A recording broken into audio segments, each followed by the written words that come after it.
Well, I appreciate it. But okay, so let's flesh out the symbolic a little more because we've talked about it.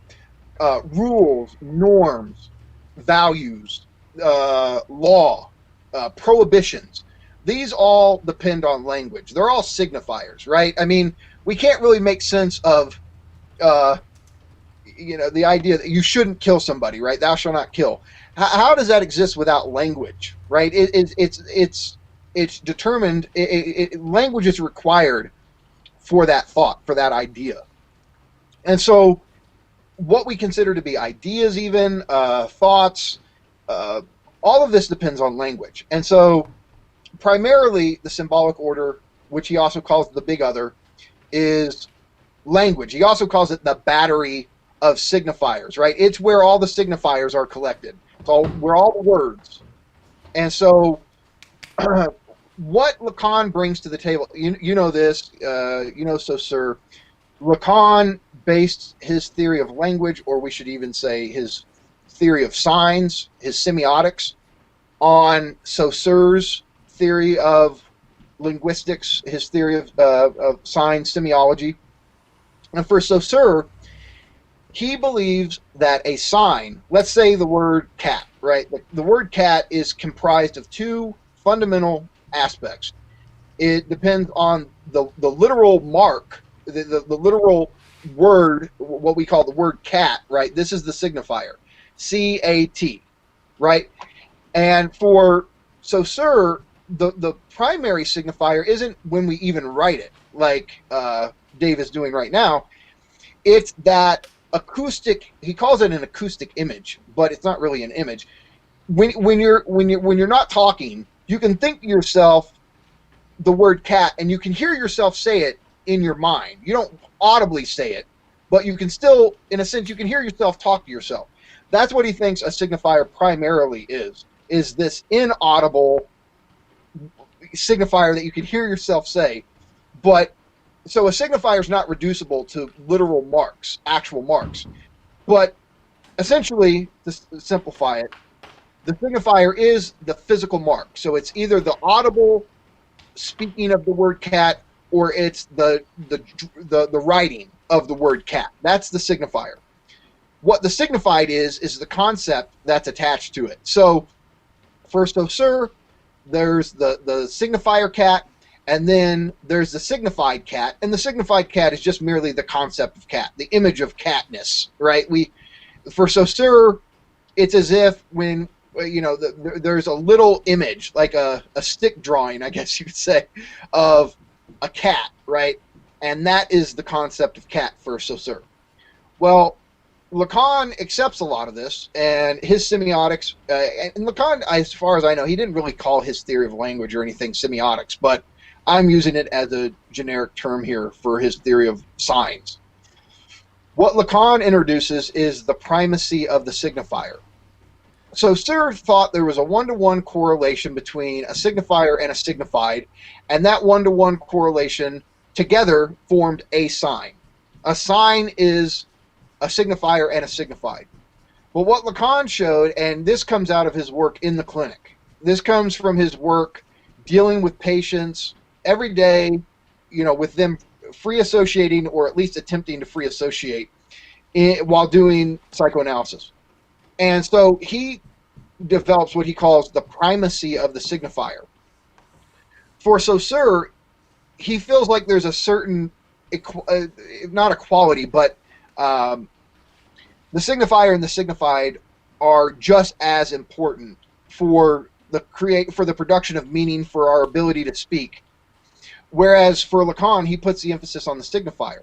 And the reason is because he doesn't believe signifiers in and of themselves have one corresponding idea. And he feels like this comes out of Saussure, and this is very Derridian, right? Derrida was thinking along these same lines, which is to say, okay, Saussure says signs don't mean anything on their own. They only mean something based on their position in language. That's why I wrote here that I wrote for Saussure, signs are contextually determined, right?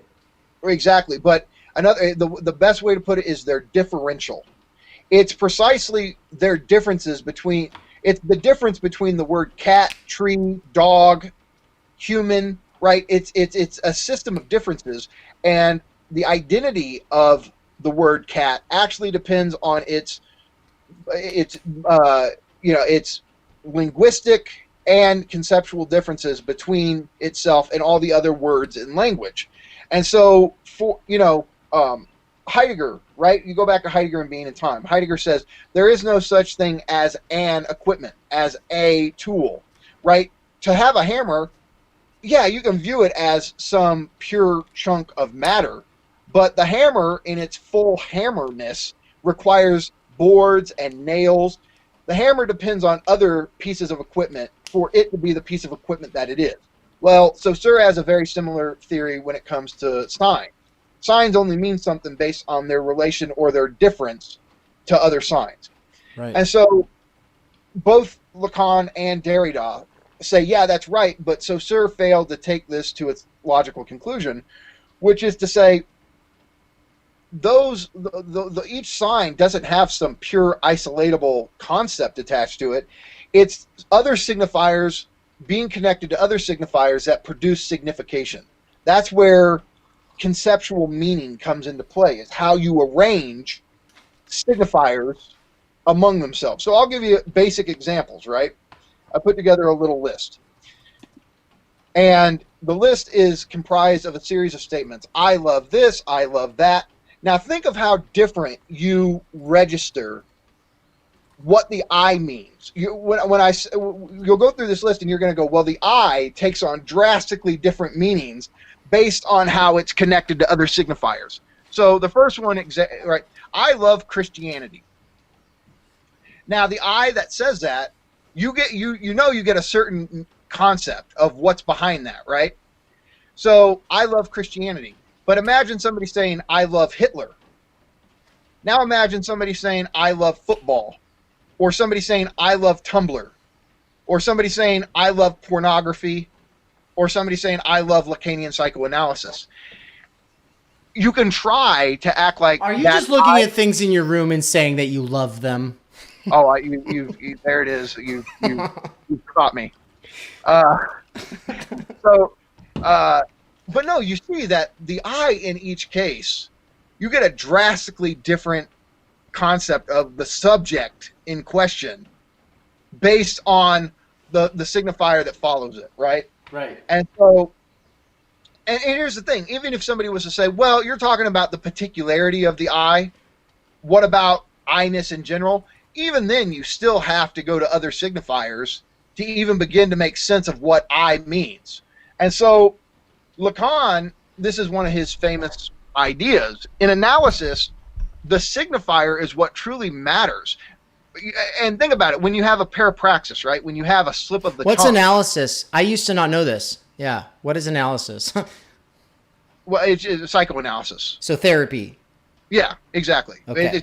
In this case, it's going in and free associating and the analyst trying to get the analysand, or the patient, but Lacan calls the patient the analysand, trying to get the analysand to stay focused on those areas of their speech that have certain centers of gravity. Okay, so if you're an analyst, you want to pay attention. Some people will always be repeating something. They'll always have to talk about this person, no matter where they start off in analysis. No matter where they start talking, it's like all roads lead back to their uncle, or all roads lead back to their coworker. Well, the very fact that it keeps getting repeated, that indicates to the analyst that something's going on there that needs to be explored. And the way you explore it in analysis is to have the analysand free associate. Keep talking about it, fleshing it out. Keep saying whatever comes to mind about this, right? And a lot of people, it's like they always will, it's like a center of gravity. They're always pulled towards that, but the second you tell them to keep talking about it, and then they want to not talk about it. But then the other big indication is when, say somebody's been in analysis for 6 months, and then they finally mention this uncle or this aunt or this friend that they had growing up who was a major person in their life. Of course, it could be their mom, their dad, their grandmother. But if somebody totally avoids discussing a certain topic that had a big impact on their life history, that's another indicator you want to talk. You want them to free associate on that. So it's the things that they always repeat, they always go back to, and the things that they avoid, like the plague. Yeah, that's a poor choice of words considering what's going on. But the things that they constantly go out of their way to avoid talking about, or the things that they can't help repeating, those indicate that there's some sort of unconscious trauma, some unresolved issue there. And that's what analysis is about, is working through these kind of things. And it depends on free association. And so, and I would just like, and this is related to the whole Oedipus thing we're going to get into. Just this is the analyst versus the analysand. Analysand, the person laying on the couch or whatever, they're the free associating person, and the analyst is the person who sits there. Now in American ego psychology, it's like, oh, how do you feel about that? And oh, what about you do this? And what about that? And it's more of like a buddy. They're your buddy. And for Lacan, it's like, you're not going to fucking grow up talking to a person who's doing that. It's infantilizing, and not in an explicit way, because they can be a very mature, very sophisticated psychologist. They've done a lot of schooling to get to where they are. And you've got a healthy therapist, patient relationship here. But from the standpoint of this kind of an analysis, because of all of this stuff having to do with desire, like, we put that person in the power position. We put stuff on them. Like, we want their affirmation. We want their recognition. We think that they have answers to our problems. And a big part of the analyst's job is not giving you what you want, and not feed. It's like, it's actually one of the most excruciatingly awkward things a lot of the time, because they restrain themselves, and they're very well practiced in not just kind of like the way that I talk with, like, when you're talking and I'm sitting here nodding my head or whatever, like, I do that in conversations because it's, no, you're not going to get that from an analyst. They're like, because to win at analysis, like, a big part of it is like, well, we can get into that later, but basically they have to foil your desire. Well, exactly. Well, here's the thing, right? If you stay locked, the first thing, there's kind of a trajectory. Bruce Fink, in his great book on how Lacanian psychoanalysis or Lacanian theory functions in the clinical setting, Bruce Fink's book is amazing. We'll talk about recommendations as we approach time to wrap it up. Mm-hmm. But Bruce Fink says, look, at first, analysis has to get past the imaginary. Essentially, the imaginary is bullshit. You are not these images. This is not the truth of your subjectivity. This is what you think you are. This is what you are convinced that you are. But you are not images that you identify with. Those are not you. And so the thing is, if you lock in to the analyst as an alter ego, the whole interaction is going to be based on, you like this, I like that, you think this, I think that. And it all becomes this tug of war. Because even though we didn't go into it, part of the imaginary order is aggressivity, right? You're always, we've talked about this before, right? When we talk about the imaginary, where when it's ego to ego, at first, if you see somebody and they're too much like you immediately hate them. Because you're sitting there going, how dare you? You're taking my identity from me. You pose a threat to my identity, right? You see this in every area of life. And then if they both come to give each other mutual recognition, then they become like best friends because they validate each other, right? This is the kind of shit that's going on in the imaginary register, and you have to totally get past this in order for the real work of analysis to begin, which, there's substantial work to be done in the symbolic, which has to do with some people suffer because of the norms they feel like they have to live in accordance with, the values that have been imposed on them that they feel like they can't live up to, right? They like, part of analysis for some people is breaking down the norms that they feel like they have to be a subject to, right? Mm-hmm. Getting free from these norms, these values that stifle desire, that keep you from being who you feel like you need to be, right? But the real work of analysis is even beyond the symbolic, which has to do with the real.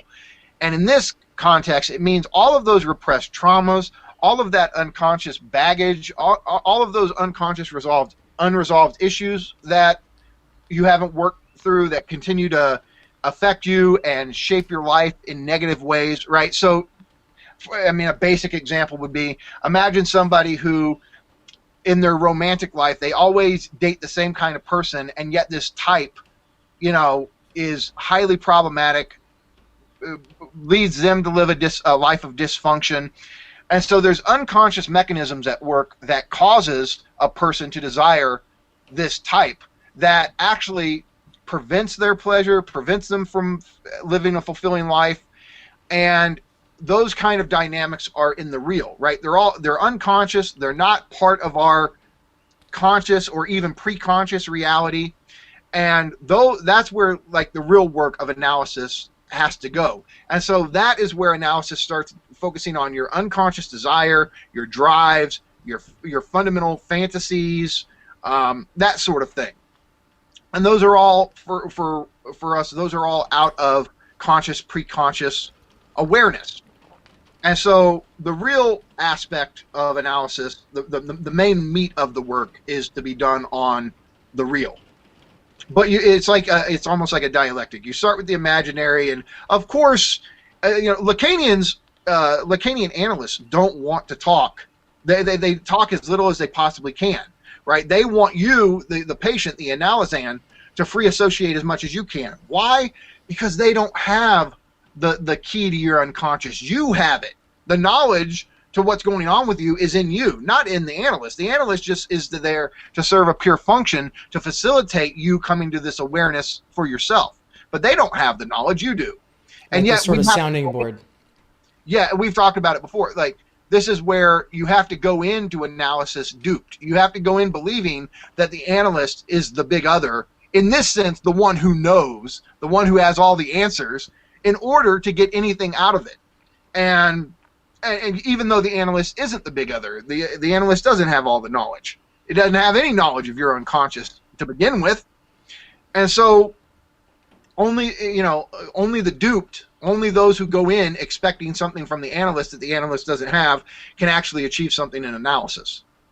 And so this is where, but this essentially, analysis will eventually get to the real. It'll get to all the repressed baggage that we're walking around with that determine our life, determine our romantic endeavors, determine our career aspirations, all of this kind of stuff. And all of those things that we do that constantly repeat our suffering, that keep us suffering, that, generate psychical issues, all this kind of stuff, those are all situated in the real. And so this is a good way to pivot towards the real. And some other stuff that's in it. So let me see.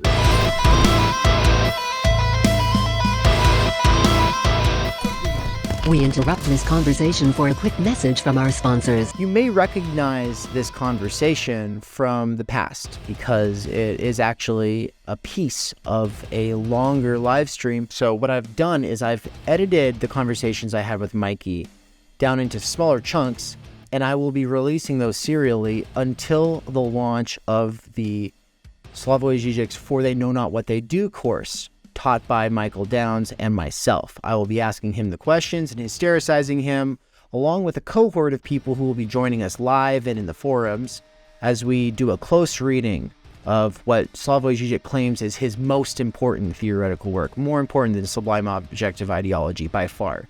He said that if you don't have anything to say about For They Know Not What They Do, then keep silent when it comes to sublime objective ideology.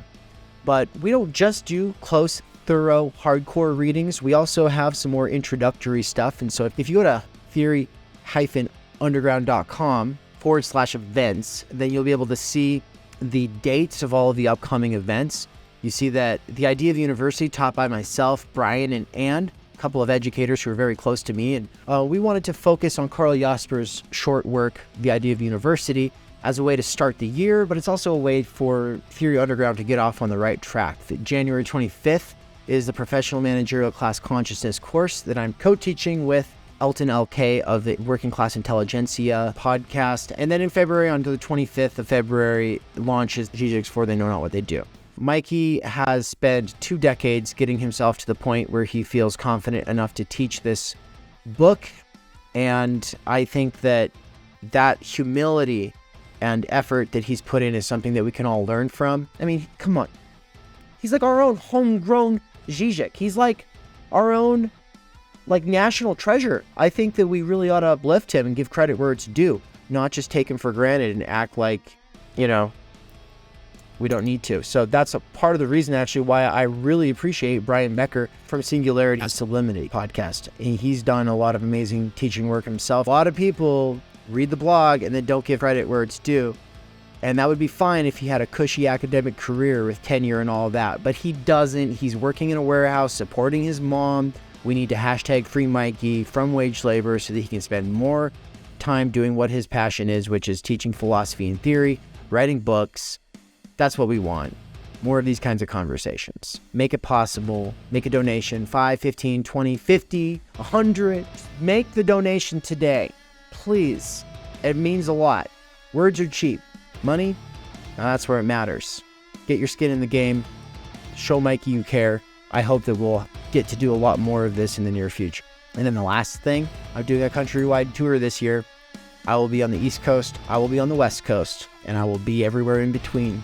So if you want me to come to your town or city, email me. It's down below. If you want to volunteer, be a part of the street team, host or guide while we're there, let me know. I hope to be in a city near you sometime this year. And I hope that you'll take one of my classes. Thanks.